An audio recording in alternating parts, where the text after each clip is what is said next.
জুলাই সনদের সঙ্গে প্রতারণা করা, গণভোটের সঙ্গে প্রতারণা করা, বাংলাদেশের জনগণের সঙ্গে প্রতারণা করা, স্বাধীনতার সাথে প্রতারণা করা, 24-এর সাথে প্রতারণা করা। এই বাংলাদেশের সংবিধান বিদ্যমান কাঠামোর মধ্য দিয়ে পরিপূর্ণ গণতান্ত্রিক ব্যবস্থা অর্জন করা সম্ভবপর নয়। আমরা জাতীয় নাগরিক পার্টি এনসিপি একটা নতুন সংবিধানের দাবি জানিয়ে এসেছিলাম, কিন্তু বাংলাদেশের রাজনৈতিক দলগুলোর সাথে ঐক্যমত্য কমিশনের আলোচনার মধ্য দিয়ে একটা সংবিধান সংস্কার পরিষদের মধ্য দিয়ে একটা সংস্কারকৃত সংবিধানের প্রত্যাশা সকল রাজনৈতিক দল প্রতিজ্ঞাবদ্ধ হয়ে জাতির কাছে তারা ওয়াদা করেছিল। কিন্তু আমরা এখন এসে দেখতে পাচ্ছি সেই কাঙ্ক্ষিত জুলাই সনদ, সেই গণভোটের রায় বর্তমান বাংলাদেশে বাস্তবায়ন করার ক্ষেত্রে টালবাহানা করা হচ্ছে।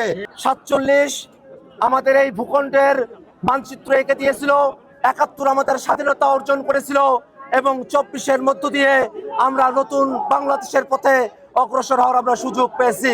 মনে করি জুলাই সনদের সঙ্গে প্রতারণা করা, গণভোটের সঙ্গে প্রতারণা করা, বাংলাদেশের জনগণের সঙ্গে প্রতারণা করা, স্বাধীনতার সাথে প্রতারণা করা, 24-এর সাথে প্রতারণা করা।